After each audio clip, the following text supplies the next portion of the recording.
Get ready for the dictation. This dictation is from Sir G.D. Beast Legal Dictation magazine. Start.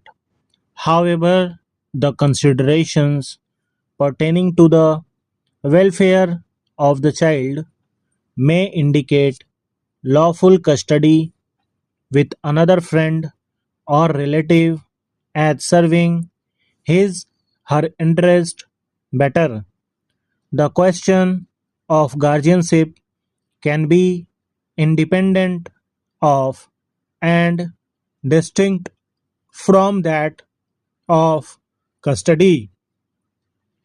In facts and circumstances of each case, the court shall determine whether, in proceedings relating to interim custody, there are sufficient and compelling reasons to persuade the court to change the custody of the minor children with immediate effect.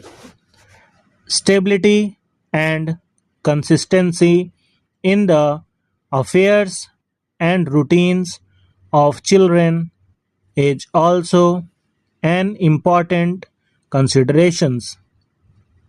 Keeping in mind the paramount consideration of welfare of the children, the custody of the children which currently rests with their maternal relatives is not disturbed, as the scope of this order is limited. The appellant, in response to these submissions, contended that the High Court could not interfere with the findings of the family court unless serious infirmity is proven. The decisions cited by the respondents were distinguished on the ground that these decisions concerned findings that were recorded after a full-fledged trial and not an order passed as an aid interim relief granting custody to one of the parties. The High Court, in its impunged judgment, had held that while appointing the guardian or deciding the matter of custody of the minor children during the pendency of guardianship proceedings, the first and foremost consideration for the court is the welfare of the children.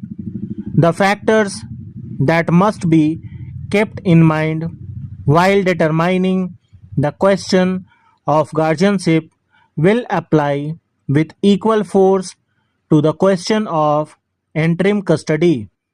It was observed that the family court should have delved a little deeper into the matter and ascertained where the interest of the children lay instead of recording abstract findings. Questions of prima facie case, balance of convenience and irreparable injury, the terms on which the appellant and his deceased wife were, the manner in which the respondents obtained the custody of the children are questions that should be determined during the course of trial. Though when the children's father is not unfit, otherwise he shall be the natural guardian. A child cannot be forced to stay with his or her father, according to the High Court, merely because the father has love and affection for his children and is not unfit to take care of the children, the welfare of children cannot be guaranteed.